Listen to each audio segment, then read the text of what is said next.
Salve, salve! Aqui com meu amigo, grande cineasta, diretor de cinema, produtor, articulador cultural desse nosso Brasil, aliás, do mundo, ultrapassa as fronteiras, meu amigo Silvio Tendler. Silvio Tendler, seja bem-vindo aqui no Brasil 2022. Tudo bom, querido Danilo? Como é que você está?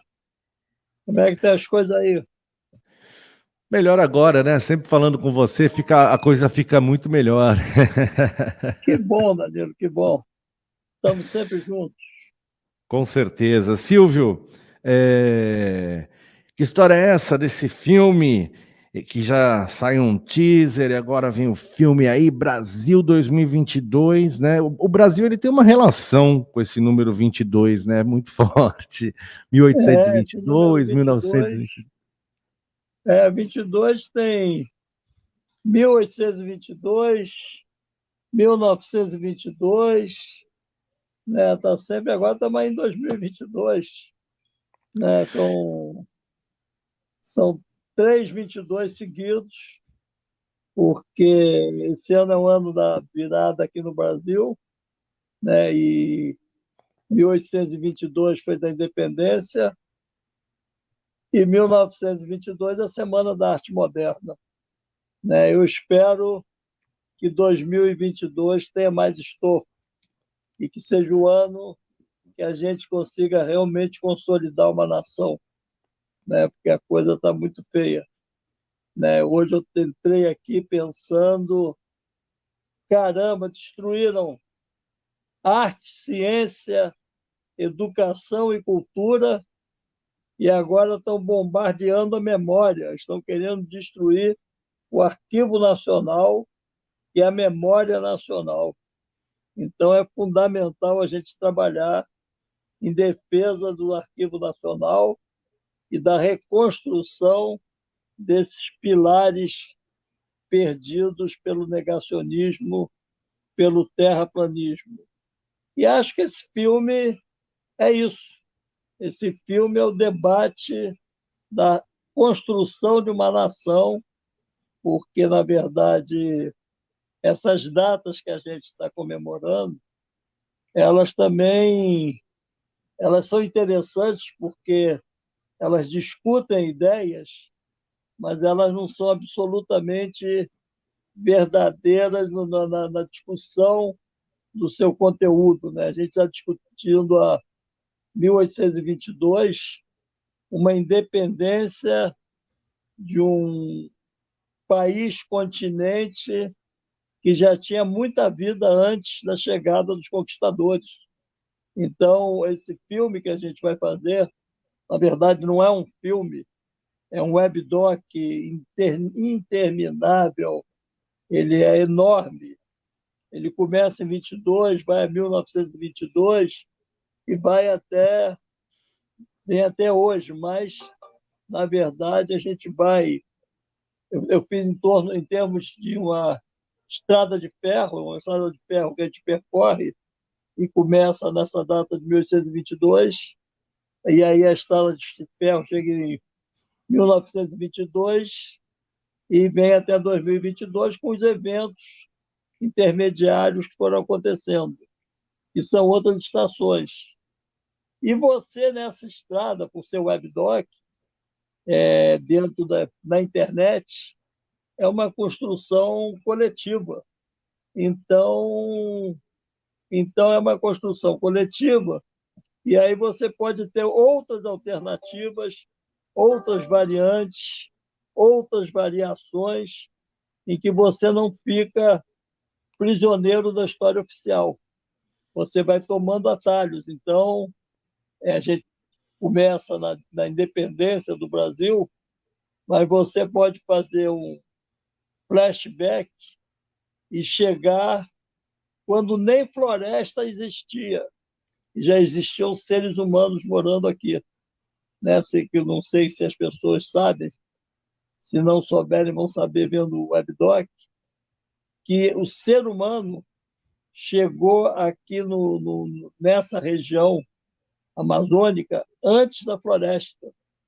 A floresta foi tomando forma à medida em que ela foi sendo ocupada, e aí os humanos que viviam aqui, que compunham milhares de grupos civilizatórios, etnias, linguagens, costumes e tal, vão plantando as árvores, vão transportando as raízes, as sementes, e aí vão conformatando isso que a gente vai conhecer como floresta amazônica, né?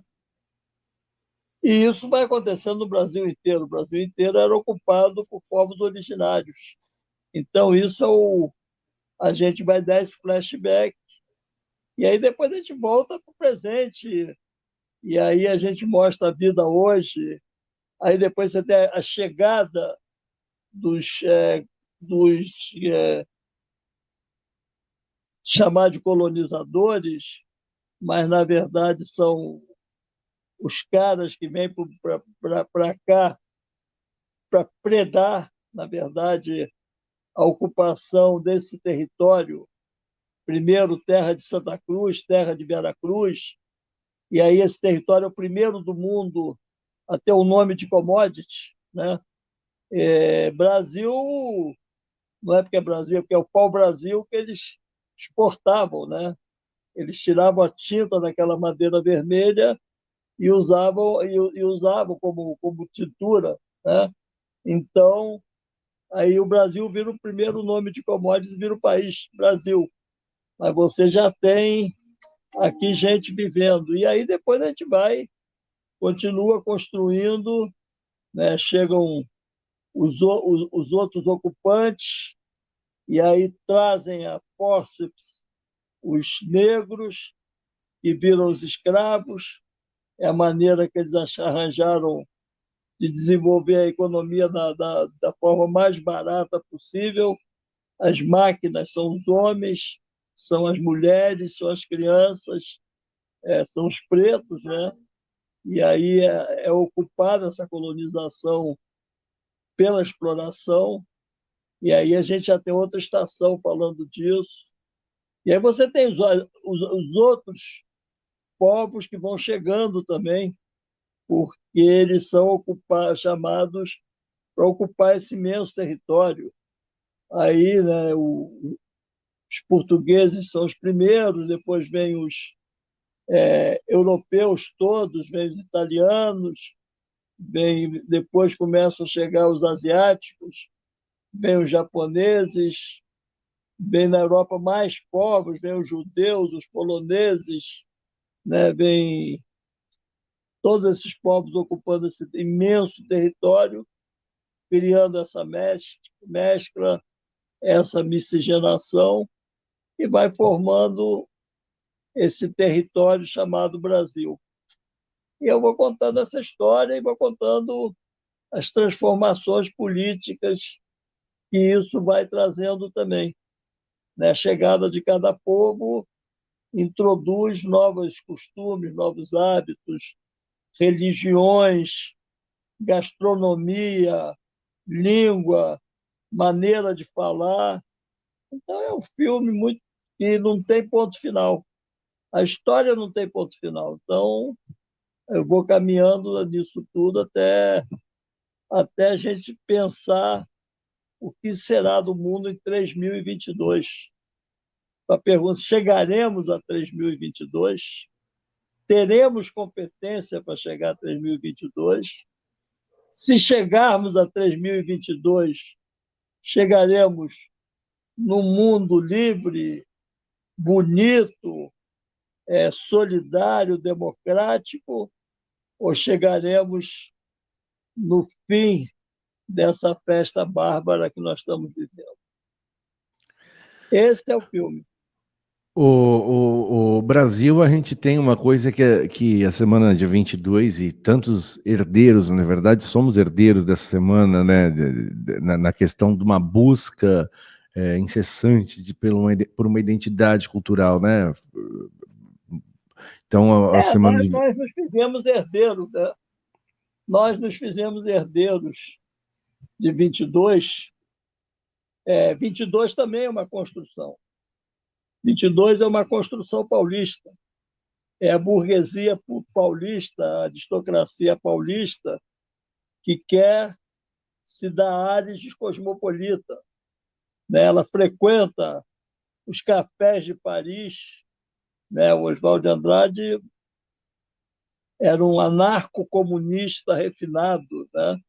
Então, ele frequentava Paris e queria se legitimar sendo igual a eles aqui no Brasil, né? Então, e aí é uma coisa curiosa que vocês não sabem por que 1922 ganhou tanta força, é porque no enfrentamento com a ditadura, em 1972, os comunistas acharam, como uma forma de enfrentamento cultural, no momento mais grave da ditadura, que é o governo Garrastazu Médici, o resgate da semana de 22 como uma forma de enfrentamento.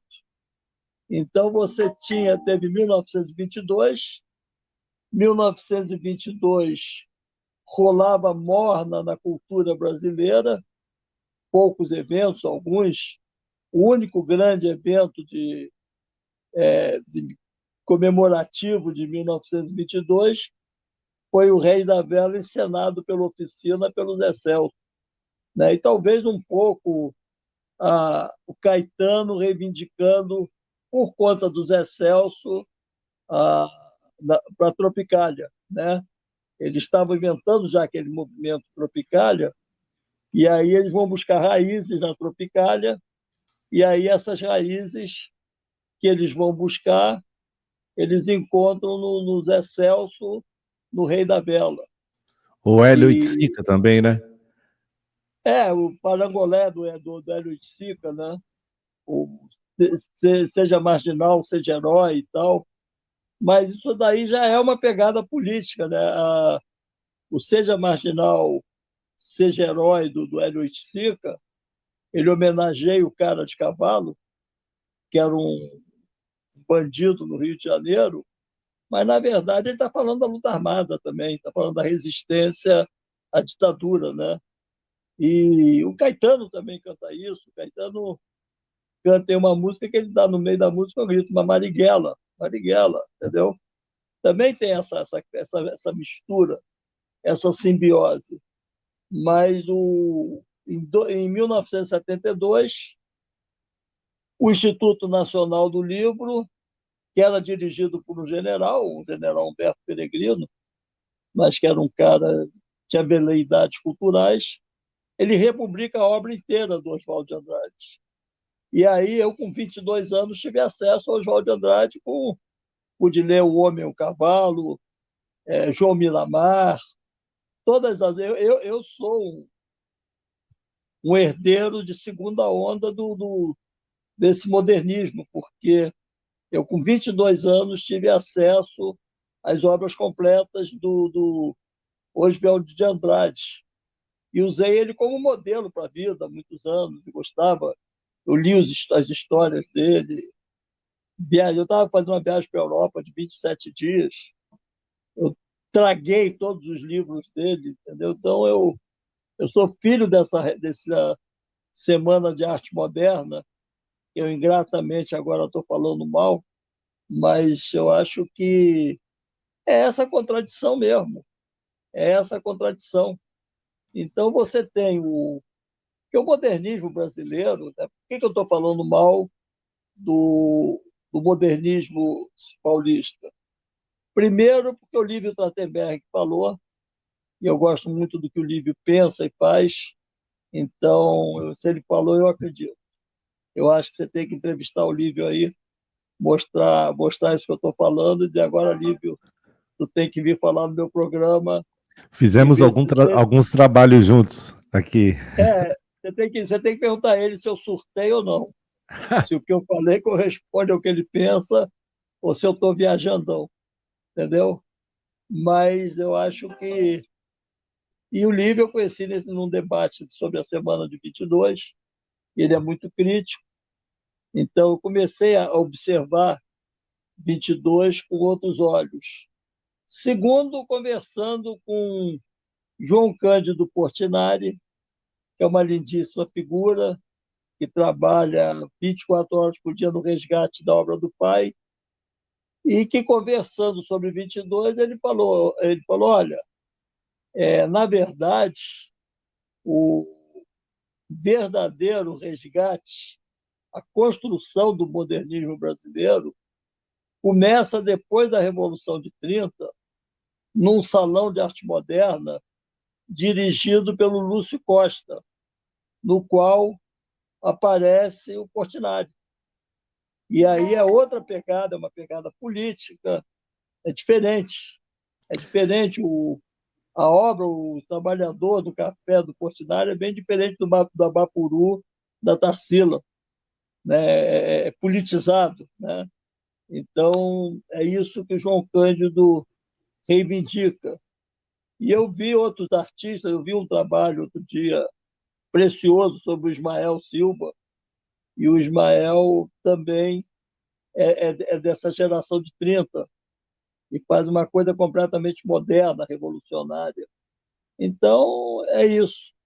E É, esse filme que a gente está fazendo para a CNTU tem todo esse trabalho. Tem o nosso querido Atier. Atier, eu acho que é aí de Santos também, não? Não, acho que é de São Paulo, né? não, de São Paulo. Mas ele é da CNTU e ele tem um trabalho sobre a utopia, sobre a barbárie, sobre os canibais. Ele vai ter uma estação dele dentro desse trem para apresentar esse contraditório. Então O, vai ser um trabalho para ninguém botar defeito. uma Ou das todo coisas. mundo colocar defeito ao mesmo tempo. Estava falando esses dias, uma das coisas que a gente fala que a Semana de Arte Moderna, né? E em vários momentos do Brasil a gente teve aí a classe média, né? Falando pelos trabalhadores e pela classe, pelas palafitas, pelas periferias. E hoje eu costumo dizer. A semana de 22 ela não pode esquecer, e uma das coisas muito interessantes para mim é ver, por exemplo, aquele filme do Emicida, junto com a Pablo Vittar e com a Majur, em cima do palco do Teatro Municipal de São Paulo. Então, na verdade, hoje, a própria periferia, o próprio rap, o próprio slam, as próprias manifestações culturais, na verdade, eles querem falar por eles, né? Então, a gente traz, na verdade, divide o palco, né? Não mais fala por eles, porque essa voz ela já grita nesses lugares, né, Silvio? Quem me chamou a atenção para isso foi o professor Milton Santos. Quando eu entrevistei ele em 2001, eu sou um menino de classe média, criado em Copacabana, né? Eu convivi, não era íntimo, não era amigo, é mentira. Se alguém te disser que eu disse que eu era amigo do Vinícius de Moraes, eu não era, mas eu já tive com ele, já conversei com ele, com a Nara Leão. Eu vivi aquela época de perto, porque era a época que eu era um garoto da Zona Sul, né? Que amava os Beatles, os Rolling Stones e a bossa nova e a música de protesto e Sérgio Ricardo. Então eu era isso. E aí eu convivi com essa cultura toda, que é um protesto de classe média. A minha formação é de classe média. Os cineastas brasileiros são de classe média. Os teatros que eu frequento são os da Zona Sul do Rio de Janeiro. Os bares são da Zona Sul, os músicos, os artistas são da Zona Sul, até os da Zona Norte, eles vêm convidados, né? É o Carlinhos Lira que traz o Cartola.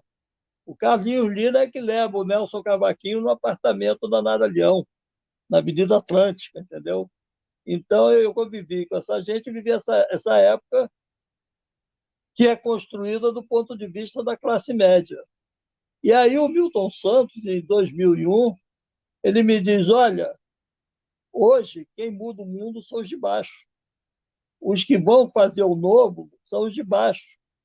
E aí ele fala, eu fiquei durante algum tempo macaqueando, falando errado, ele falava, Presta atenção nesses meninos que fazem bebop. Eu não sabia que era hip hop. E eu também falava assim, esses meninos fazem bebop. Até que meus alunos começaram a falar, professor, tudo bem, o senhor está do lado certo, só que é hip hop, não é bebop. Entendeu? Mas o Milton Santos que me ensinou que o novo vinha da periferia. E desde essa época eu passei a prestar atenção nisso e mudei completamente, a partir do Milton Santos, a minha própria postura diante da arte, do cinema, da vida e da maneira de filmar. Milton Santos me ensinou, me reequilibrou na maneira de filmar. Eu precisava, até o filme do Milton Santos, equipamentos caríssimos, os melhores do mundo, e com Milton Santos eu aprendi que com uma camereta barata ou celular eu posso fazer um filme genial. Aprendi com um velho geógrafo maravilhoso.